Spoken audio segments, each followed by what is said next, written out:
on Rumble, Red Neutralis floated this possibility. He said that the defector is actually a paid actor or agent by the United States to give them an excuse not to send F-16 to Ukraine. No, that's I don't think Americans that's a good possibility, you know. I mean, work for he General Dynamics. was not a US agent, but like things is getting shittier. Then he said that, why not you? The United States CIA maybe contacted him and said, why not you defect with the plane? Because you can save your life, and then we can save our planes. And we'll pay for it. If you go to Russia, we'll give you money, and you can live a good life, even if the Russians don't give you money. How much are you gonna get if you get F-16 to Russia? I don't think you get much because F-16 has been sold to a lot of countries. I would think that you get to sit at a table across from Putin while he just has the biggest shitty grin. Guys, Russia's got tons of F-16s, guys. It's not a new plane. They've got tons of them kicking around. The thing is that the Russians shouldn't underestimate it. It's the Storm Shadow. Nothing beats like having a live, the Storm Shadow, usable, serviceable aircraft. I think it's not so much about plane.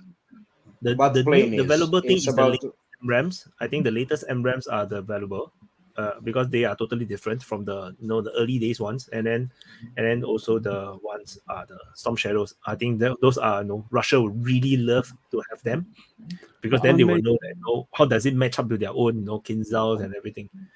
They already have some stuff that kind of looks like them, and then they've shot them down and had them crash, so it's not like they can't study that. What are you saying? Shadow V? What are you saying? The AGM-88, the anti-radiation missile. The missile will hunt radar air defense. It sounds like a game, man, with a lot of toys.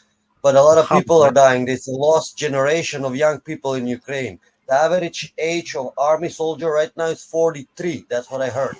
So basically, they don't have any more young people. They're all dead. It's very sad. I'm not a statistician, but I would be curious to see how that works.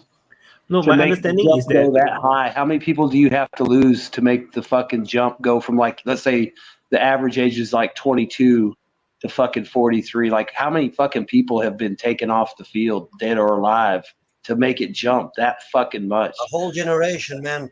Oh, I know that. I mean, I'm just saying, like, Vaughn, to in my mind, question, I can't even wrap my head around that. Like, Vaughn, to answer your question, and I got a background. I got a background in stats and economics, and without actually doing the calculations off the top of my head, I'm guessing the average age out there right now is pushing 60. If we're to believe that 43 is the average age, right?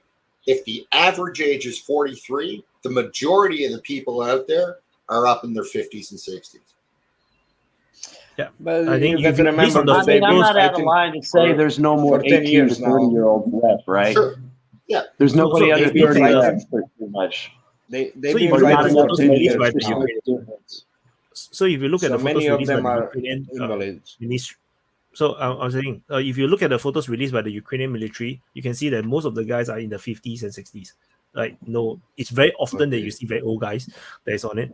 And also that about the young guys, I believe that there is a law that allows Ukrainian that are still in university, that kind of age, 18 to 21, they are not allowed to be conscripted into the or mobilized. I saw video. For how long? These people in the university pick up students to go to the front line. They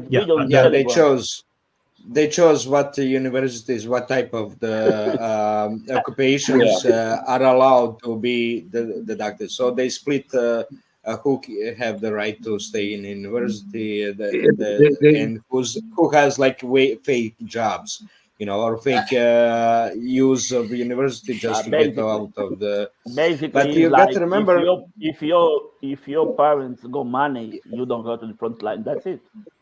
You got to recall that they've been fighting for 10 years now. Just a second. If you fail your exam, you go to the front. They've been fighting for 10 years now. So that's why there's so many young guys that are been for a couple of years in fights, and many with lost limbs that not sent to the front anymore. So that's why there's easy to jump from the young average age to 43, because most of them are now 35, 30, 40. That's how it should work, and you can see them. Another thing too, just by following these units and some of the pictures they post, I mean, it's all anecdotal, obviously, but there's a lot of old guys in the pictures in all these units, and I'm talking like I can't tell because I don't know them, and obviously people age differently, but for sure in their late 40s and 50s for sure. And I'm talking dudes with lots of gray hair. You know, if you saw the dude on the street, you know, somewhere else, he'd probably be wearing like some baggy pants and a jacket and walking to the market. You would look at him and go, oh yeah, he's a stormtrooper. Well, like to your point before, and they're all body shapes and sizes. I mean, it's just it's like a hodgepodge. They just went down the street and collected a bunch of people and threw camo on them. Well, to your point before, what's the average age? Sorry, what's the average age for a military? I don't know, but let's say for argument's sake, it's 25, right? So to go from 25 to 43 on average, that's like I was saying before, your median has to be up in its 50s or maybe even 60 to get you to an average of 43. Like, it's fucked. That has to be an ancient military by any military standards in the history of the world. Like, that's an old, like, that's us, guys. It's definitely me. I can't fight a war. Yeah. They started recruiting women. I saw a video of drone blowing up a bomb, 5 blondies on the front line in Ukraine. You understand me? So it's they're running out of men, and they started recruiting women. So I don't know. It's crazy. Don't make fun of old people.